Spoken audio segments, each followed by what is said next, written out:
Mitt Romney budget cuts would have severe consequences. I don't think any of us are surprised. Reducing government deficits Mitt Romney's way would take away money from health care for the poor and disabled. It would be big cuts to nuts and bolts functions like food inspection, border security, education. Mitt Romney also has promised budget increases for the Pentagon, above and beyond those that some Republican defense hawks want. Mitt Romney is really going no holds barred with this, Lewis, and I guess we shouldn't really be surprised. Of course, we have no idea whether this is really the real Mitt Romney because there's no way to tell that. There is no real Mitt Romney, but it's at least what he's campaigning on now, and that in and of itself is pretty scary.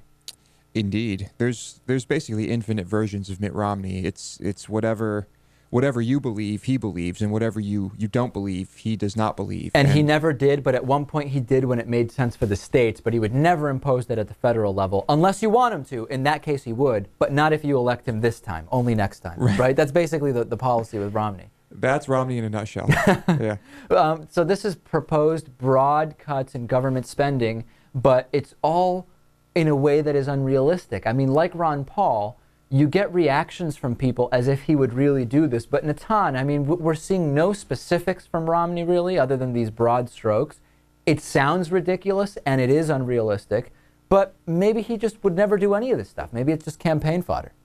Well, we can't know that for sure. I think that in the same way that he's saying whatever he thinks people want to hear to get him elected, he would do the same as president. He would do things as president that his constituents want, the constituents that'll get him reelected. Well, but I think that this is how this guy works. Did he get elected in Massachusetts? Well, I guess he kind of did get elected on a more moderate campaign in Massachusetts, and he actually did a couple of more moderate things, the health care bill, for example. Right. But now if he's going to do what the general American populace wants him to do, then he's going to be doing things that make sense and are pretty moderate. But he's not going to be doing that. But like Natan said, if all he's doing is appealing to the people that are going to get him reelected, right, then we're in for serious trouble. So basically what we're seeing here is a Romney budget which increases military spending and basically cuts spending everywhere else and cuts taxes on the wealthy. So this is basically more of that supply side type economics.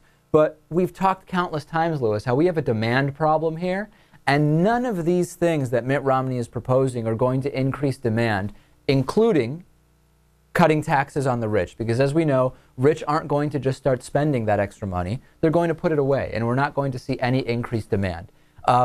Mitt sure loves America, doesn't he? I mean, he keeps his money in the Cayman Islands and in Europe, but he really loves America, and he believes in America. Just not enough to keep his own money here. But he loves us. I'd love it if that question came up during one of the debates.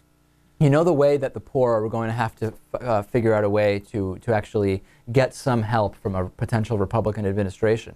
Find a womb to live in. The Republican Party would become obsessed with providing you care in that case. If you can just find a womb to live in, you'll be in great shape. Perhaps we can create giant wombs to house people, and they would be under protection. There's an idea. Yeah.